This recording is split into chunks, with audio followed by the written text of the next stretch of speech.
പവിത്രത്തിൻ്റെ നാളത്തെ എപ്പിസോഡിൻ്റെ പ്രൊമോ റിവ്യൂയിലേക്ക് എല്ലാവർക്കും സ്വാഗതം. അങ്ങനെ നമ്മുടെ വിക്രമിനെ ജയിലിലേക്ക് കൊണ്ടുപോയി ഇഞ്ച ചതയ്ക്കുന്ന പോലെ ചതയ്ക്കുന്ന ഭാഗങ്ങളൊക്കെയാണ് കാണിക്കുന്നത്. എന്തായാലും വല്ലാത്തൊരു വിഷമത്തോടെ വേദ ജനലിൻ്റെ ഇടയിൽ കൂടെ പുറത്തേക്ക് നോക്കി നിൽക്കുന്നുണ്ട്. കാരണം മാഷ് വിക്രമിനെ രക്ഷിക്കണ്ട എന്നാണ് പറയുന്നത്. വിക്രമിനെ ആ മാതിരിയുള്ള എന്തെങ്കിലുമൊക്കെ ചുമത്തിയിട്ടുണ്ടാവും എന്ന് പറയും. ഏറ്റവും നല്ല അധ്യാപകനുള്ള അവാർഡ് കിട്ടിയ ഞാൻ ഇപ്പോൾ ഒരു ബലാത്സംഗ പ്രതിയായ മകൻ്റെ അച്ഛനായിട്ടായിരിക്കും നാളെ അറിയാൻ പോകുന്നത്. അപ്പോൾ പേപ്പറിൽ ഫോട്ടോ ഉണ്ട്, വിശദ വിവരങ്ങളുണ്ട്. ബലാത്സംഗ ശ്രമം എന്ന് പറഞ്ഞിട്ടുണ്ട്, വിക്രത്തിൻ്റെ പേരും മറ്റു കാര്യങ്ങളൊക്കെ കൊടുത്തിട്ടുള്ളത്. എന്നിട്ട് ആ സമയത്ത് നമ്മുടെ നന്ദിനി വരെയും പറയുന്നുണ്ട്, അവൾ അത്ര നല്ലതല്ല, അവളെ കണ്ടാലറിയാമെന്ന് പറഞ്ഞു. നന്ദിനി എന്തിനാ അങ്ങനെ മറ്റുള്ളവരെ കുറ്റം പറയുന്നത്, ഇവിടുത്തെ ആൾ ശരിയല്ല എന്ന് പറഞ്ഞാൽ പോലെ. അപ്പോൾ വിക്രമിനെ രക്ഷിക്കേണ്ടതെന്നാണ് മാഷി പറയണേന്ന് പറയും. നീ ആ പെൺകുട്ടിയുടെ സ്ഥാനത്ത് നിന്ന് ആലോചിച്ച് നോക്കിയാൽ നിൻ്റെ മകൾക്ക് നീ സംഭവിച്ചത്. പിന്നെ അതുപോലെ തന്നെ ആ ചെക്കൻ നിൻ്റെ മകൻ ഇപ്പോൾ പ്രതിസ്ഥാനത്തുണ്ടെങ്കിൽ നീ എന്താ പറയുക എന്നൊക്കെ ചോദിക്കുമ്പോൾ കമലാമ്മ മിണ്ടണില്ല. എന്തിനാ എല്ലാവരും വാതിലൊക്കെ തുറന്നിട്ടേക്കണേ, അടച്ചിട്, നാട്ടുകാർ പരിഹസിക്കും, ജനലിൻ്റെ ഇടയിൽ കൂടെ നോക്കും എന്നൊക്കെ പറയുന്നത്. എല്ലാ വാതിലും അടച്ച് ഭദ്രമായി അകത്തിരിക്കുക എന്നൊക്കെ മാഷ് വേദനയോടെ പറയുന്നത്.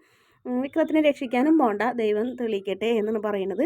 അപ്പോൾ ആ സമയത്ത് വേദ പറയുന്നുണ്ട്, എല്ലാ ജനലും വാതിലും തുറന്ന് എന്നെ കെടുക്കട്ടെ, എല്ലാവരും വരട്ടെ, സത്യമായിട്ട് എന്നെ തെളിയട്ടെ എന്ന് പറഞ്ഞപ്പോൾ മാഷ് ഒന്നും മിണ്ടണില്ല, ദേഷ്യത്തോടെ അകത്തേക്ക് പോകും.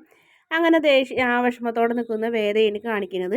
വേദയെ കാണിച്ചുകൊണ്ടാണ് പ്രമോ അവസാനിക്കുന്നത്. എന്തായാലും ഈ വരുന്ന ശനി ഞായറും മഹാ എപ്പിസോഡാണ് നമ്മുടെ പവിത്രം. 1 മണിക്കൂർ നല്ല അടിപൊളി ഭാഗങ്ങളൊക്കെ ആയിട്ട്, നല്ലൊരു ഭാഗങ്ങളൊക്കെ ആയിട്ടുള്ള ഭാഗങ്ങൾ കാണിക്കുന്നത്.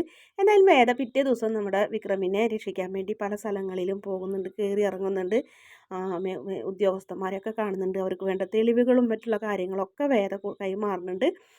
പിന്നെ വിക്രമിനെ കാണിക്കുന്നുണ്ട്. വിക്രമിൻ്റെ അടുത്തേക്ക് സാജൻ സാറ് വരുന്നുണ്ട്, നിന്നെ ഇനി ഒരിക്കലും രക്ഷിക്കാൻ പോയില്ലടാ എന്നൊക്കെ പറയും. പക്ഷേ വേദ അതിനുള്ള മാർഗ്ഗങ്ങളൊക്കെ കണ്ടിട്ട് തന്നെ വരുള്ളൂ, തുറക്കില്ല എന്ന് വിചാരിച്ച പൂട്ട് വേദ തന്നെ തുറപ്പിക്കുന്നുണ്ട്. അതിനുള്ള കറക്റ്റ് രേഖകളും മറ്റുള്ള കാര്യങ്ങളോട് കൂടി തന്നെയാണ് CIയിലേക്ക് ചെല്ലണതും. അതുപോലെ തന്നെ വേദ വീട്ടിലേക്കും പോകുന്നുണ്ട്. ചേട്ടനെ കണ്ട് ചേട്ടനെയും ഭീഷണിപ്പെടുത്തുന്നൊരു ഭാഗങ്ങളൊക്കെ ഉണ്ട്. എന്തായാലും വേദ മുന്നിട്ടിറങ്ങിയത് കൊണ്ട് വിക്രം രക്ഷപ്പെടുന്നുണ്ട്. പക്ഷേ വിക്രം അത് കണ്ട ഭാവം നടിക്കുന്നില്ല. വിക്രം പറയുന്നുണ്ട്, വേദനയോട് പറയുന്നുണ്ട്, ഞാൻ ഇത്രയും പെട്ടെന്ന് ഇറങ്ങുമെന്ന് എനിക്ക് ശിക്ഷ കിട്ടൂല എന്ന് നീയും വിചാരിച്ചില്ലല്ലേ എന്നൊക്കെ ചോദിക്കും. എന്തായാലും അധികം വേദ കഷ്ടപ്പെട്ടിട്ടും ഒരു നന്ദിയില്ലാത്തൊരു വാക്കുകളൊക്കെ തന്നെയാണ് വിക്രമിൻ്റെ ഭാഗത്തുനിന്ന് ഉണ്ടാവുന്നത്.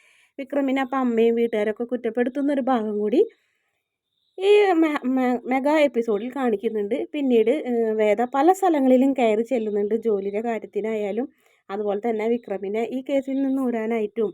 അങ്ങനെ ഒരുപാട് കാര്യങ്ങളും കഷ്ടപ്പാടുകളൊക്കെ നമ്മുടെ വേദ നടത്തുന്നുണ്ട്. ഇതൊന്നും കണ്ടില്ല എന്ന് നടിക്കുന്ന വിക്രമിനെ തന്നെയാണ് കാണിക്കുന്നത്. ആ എപ്പിസോഡിലും വിക്രം വേദനെ തഴയിന് ചെയ്യുന്നത്. വേദയ്ക്ക് അത് ഒരുപാട് വിഷമം ഉണ്ടാക്കുന്നുണ്ടെങ്കിലും വേദ എന്തായാലും അതൊന്നും കാര്യമാക്കുന്നില്ല.